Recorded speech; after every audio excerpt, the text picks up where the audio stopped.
کبھی ایسا لمحہ آتا ہے جب انسان اندھیروں میں گھر جاتا ہے، ایسے اندھیرے جہاں نہ کوئی راستہ دکھائی دیتا ہے، نہ کوئی سہارا باقی رہتا ہے، لیکن وہی لمحہ اللہ کی رحمت کے سب سے قریب ہوتا ہے۔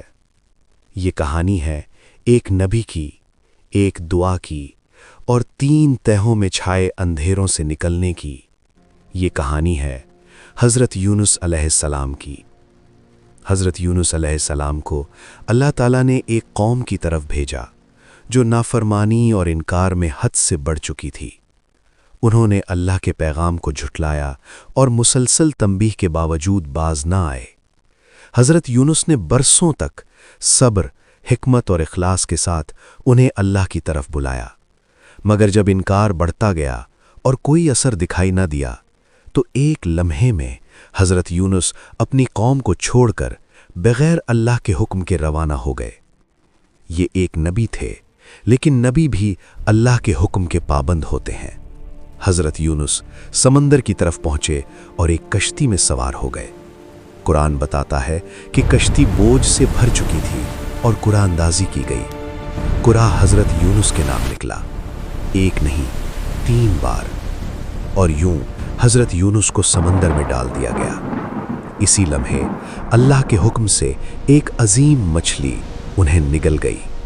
نہ یہ حادثہ تھا، نہ اتفاق، یہ اللہ کی تدبیر تھی۔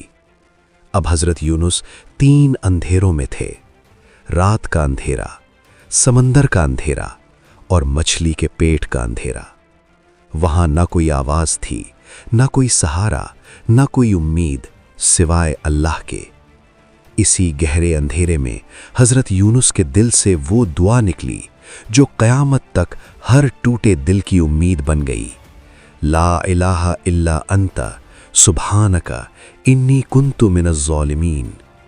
تیرے سوا کوئی معبود نہیں، تو پاک ہے، بے شک میں ہی ظالم تھا۔ یہ دعا اعتراف بھی تھی اور توحید بھی، توبہ بھی اور مکمل عاجزی بھی۔ قرآن کہتا ہے کہ اگر حضرت یونس اللہ کی تسبیح کرنے والوں میں نہ ہوتے تو قیامت تک مچھلی کے پیٹ میں رہتے، لیکن اللہ توبہ قبول کرنے والا ہے۔ اللہ نے مچھلی کو حکم دیا اور حضرت یونس ساحل پر ڈال دیے گئے، کمزور، ناتواں لیکن زندہ۔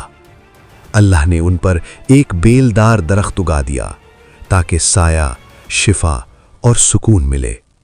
ادھر حضرت یونس کی قوم نے عذاب کے آثار دیکھ کر سچی توبہ کر لی تھی، اور یہ واحد قوم تھی جس پر عذاب ٹل گیا جب وہ ایمان لے آئی۔ حضرت یونس واپس آئے اور اپنی قوم کو ایمان پر پایا۔ یہ کہانی ہمیں سکھاتی ہے کہ اللہ کی رحمت غصے سے کہیں وسیع ہے، کہ اندھیروں میں بھی اگر زبان پر اللہ ہو تو نجات یقینی ہے۔ اور یہی وجہ ہے کہ حضرت یونس کی دعا آج بھی ہر مومن کی امید ہے۔